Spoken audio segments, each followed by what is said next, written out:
सच मानते हुए एक्सेप्ट कर लेती है और ये केस यहीं पर खत्म हो जाता है।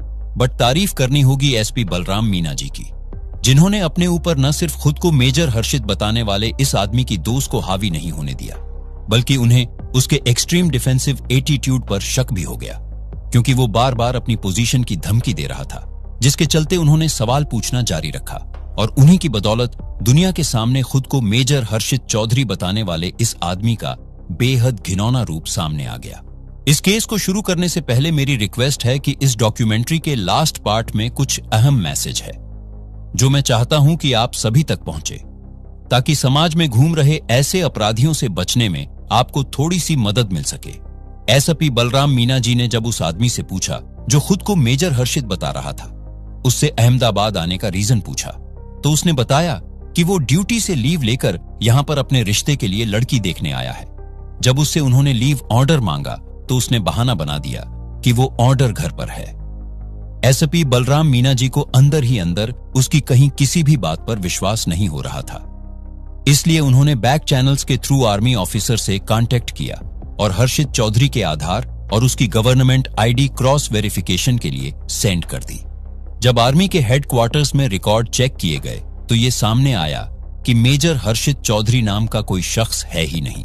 एसपी बलराम जी की इनटू गट फीलिंग एकदम सटीक निशाने पर लगी थी।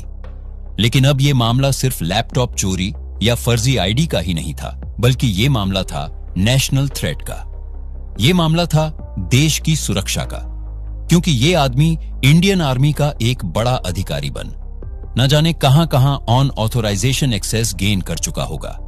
और आखिर ये सब करने के पीछे इसकी क्या वजह थी और ऐसी कौन सी साजिश थी जो ये रच रहा था?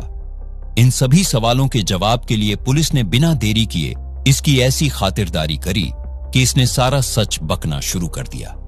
खुद को मेजर हर्षित चौधरी बताने वाला ये शख्स असलियत में अलीगढ़ के जमालपुर में रहने वाला शहबाज अली था।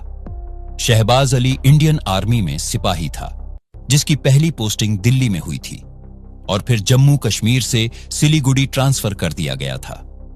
इसका सर्विस रिकॉर्ड वैसे भी खराब था, लेकिन पिछले साल जून 2023 में फ्रीक्वेंसी वायलेशन और रूल्स एंड रेगुलेशन के चलते डिस्पेनरी एक्शन लेते हुए इसे आर्मी से निकाल दिया गया था।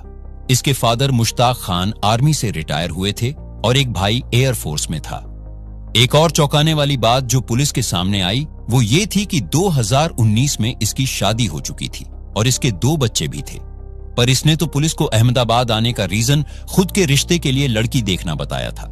अब इस केस की और भी परतें खुलने शुरू तब हुई जब वेस्टर्न रेल पुलिस के साथ अहमदाबाद पुलिस भी जांच में लग गई। पुलिस के सामने कुछ सवाल थे, जैसे शहबाज मेजर हर्षित चौधरी बनकर क्यों घूम रहा था, उसके अहमदाबाद आने की असली वजह क्या थी, और आखिर में जिस हर्षित नाम से आधार लेकर ये घूम रहा है वो क्या सच में किसी असली शख्स का है। शहबाज को पूछताछ के लिए अहमदाबाद पुलिस स्टेशन लाया गया, जहां पुलिस ने जांच के लिए उसका मोबाइल फोन जब्त कर लिया। साथ ही ये जानना भी जरूरी था कि उसने फर्जी आईडी का यूज कहां कहां किया है। इसके लिए उसका आधार और पैन कार्ड लेकर पुलिस की दूसरी टीम इन्वेस्टिगेट करने लगी। पुलिस के पास जो शहबाज का मोबाइल फोन था उस पर लगातार एक ही नंबर से कॉल आ रहा था, और जब पुलिस ने यह कॉल रिसीव किया तो इस केस में एक और नया एंगल जुड़ गया। कॉल पर दूसरी तरफ से एक लड़की की आवाज थी, जिसने अपने हस्बैंड को यानी कॉल्ड मेजर हर्षित चौधरी को कॉल की थी। लेकिन जब उसे आवाज बदली लगी तो वो चौंक गई। पुलिस ने उसे बताया कि जिस हस्बैंड को वो मेजर हर्षित चौधरी के नाम से जानती थी, असल में वो ना तो कोई मेजर है और ना ही कोई हर्षित चौधरी है। उसका असली नाम शहबाज अली है, जो यहां लैपटॉप चोरी करने के केस में पकड़ा गया है। ये सुनते ही उस लड़की के पैरों तले जमी खिसक गई। उसके सामने वो सभी मंजर घूमने लगे जो वो बीते 1 साल में उसने देखे और सहे थे, और उसको ये समझ आ गया कि आखिर कैसे शादी के मात्र कुछ महीने बाद ही उसके हालात बद से बदतर क्यों हो गए। उस लड़की ने पुलिस को बताया कि आज से लगभग 17 महीने पहले यानी 5 अप्रैल 2023 को उसकी शादी इस आदमी से अलीगढ़ के एक मंदिर में हुई थी।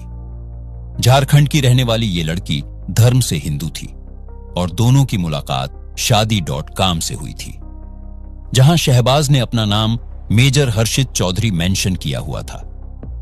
मैट्रिमोनियल वेबसाइट से हुई जान पहचान और मुलाकात फिर प्यार में बदल गई। इस लड़की को यह भी पता नहीं था कि शहबाज और फर्जी मेजर पहले से ही शादीशुदा हैं। शादी के बाद इसने अलीगढ़ के वन्ना देवी में एक किराए का मकान लेकर उसे बसा दिया।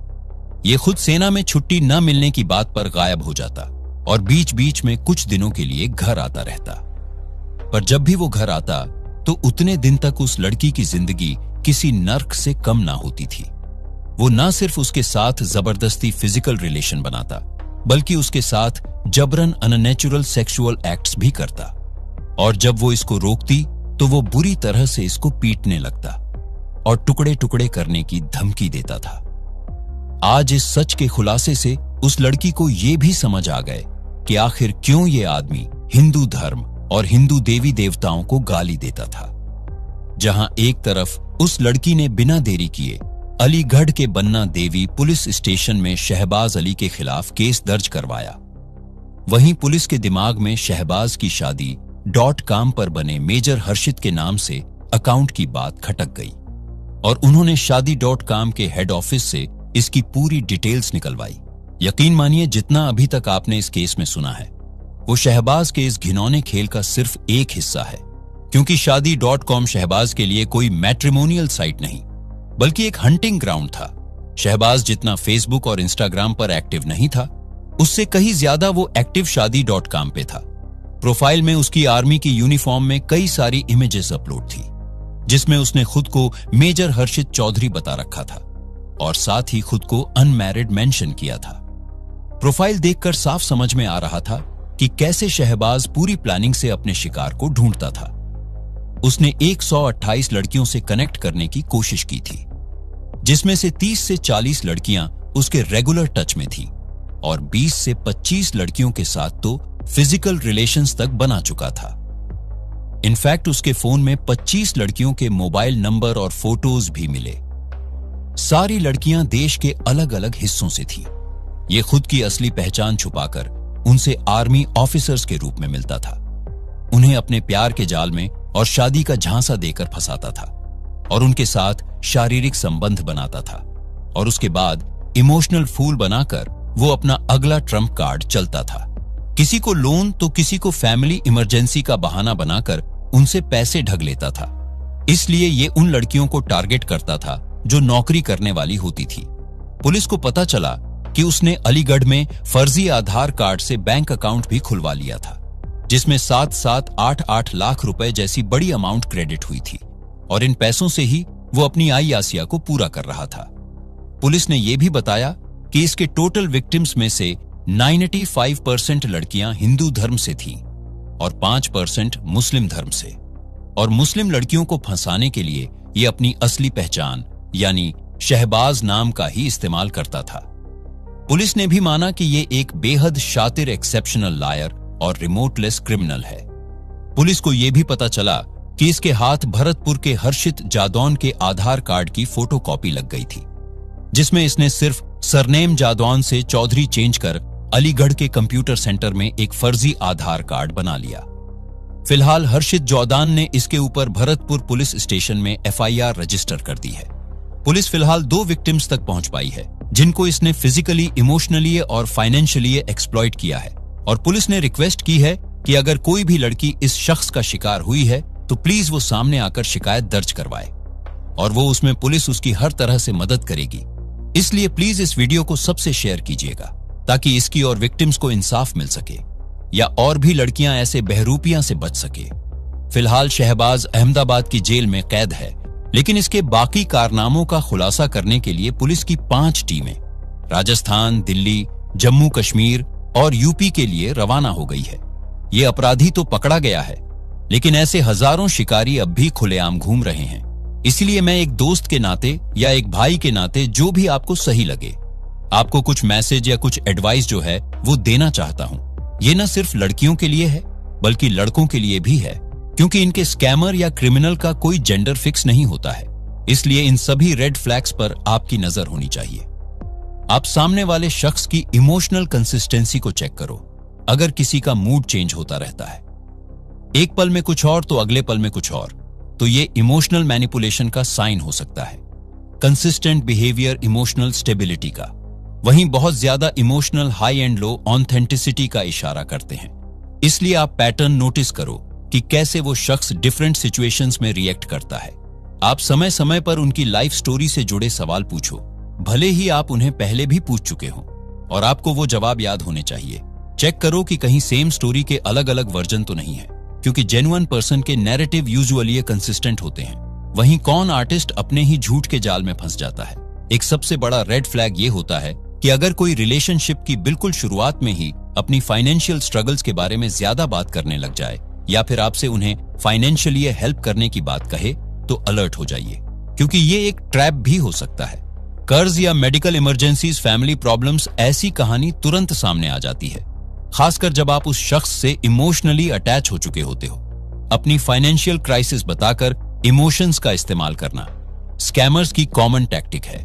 जैसे इस केस में भी हमने देखा, ट्रांसपेरेंसी एक ऐसी चीज है जिससे कोई आर्टिस्ट नहीं बचते हैं।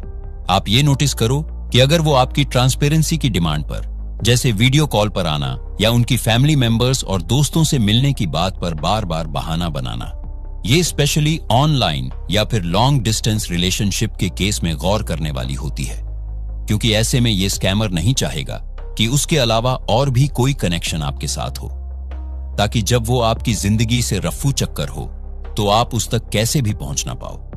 ध्यान रखिए, ये सभी बातें लड़के और लड़कियों दोनों के लिए अप्लाई होती है।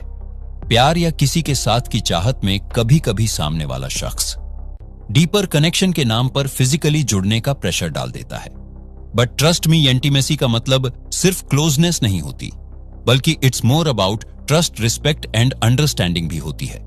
प्लीज डोंट फील ऑब्लिगेटेड कि आपको इन फीलिंग्स को प्रूव करने के लिए फिजिकली इंटीमेट होना जरूरी है। आज के समय में स्पेशली जब रिश्ते ऑनलाइन ज्यादा बिल्ड होते हैं, वहां बड़ा आसान होता है चार्म और अफेक्शन का नकाब पहन किसी को धोखा देना। ऐसे में आपका अगर कोई सबसे सच्चा साथी है तो वो है वक्त। इसलिए किसी के करीब जाने के पहले आपको वो वक्त देना होगा, किसी का ट्रू कैरेक्टर और रियल इंटेंशन समझने और जानने के लिए। आखिरी और सबसे अहम, ऑनलाइन प्लेटफॉर्म्स, मैट्रिमोनियल वेबसाइट्स, ये आज एक कॉमन प्लेस है जहां ढेरों लोग प्यार और लाइफ पार्टनर की तलाश करते हैं। लेकिन इसमें कुछ ऐसे हैं जो शिकार की तलाश में रहते हैं। सिंसियर और लविंग होने का प्रिटेंड कर इमोशनल मैनिपुलेशन से एक्सप्लॉइट करना, ये उनका पेशा होता है। ऐसे में आप इन सभी बातों का ध्यान रखिए, अलर्ट रहिए, सेंसेस खुले रखिए, ऑब्जर्व करिए कि कहीं कोई आपसे जल्दबाजी तो नहीं कर रहा, चाहे वो किसी भी तरह के फेवर के लिए हो। आपकी सेफ्टी और आपका इमोशनल वेलबीइंग सबसे प्रेशियस है, इसलिए दिल और जेब दोनों बचा के चलिए। और याद रखिए कि सच्चा इश्क दिल और आत्मा से होकर गुजरता है, किसी शॉर्टकट से नहीं। तो ये था आज का केस और इससे जुड़ी कुछ सीख भी। अपना ध्यान रखिए और जल्दी मिलते हैं अगले केस के साथ। धन्यवाद।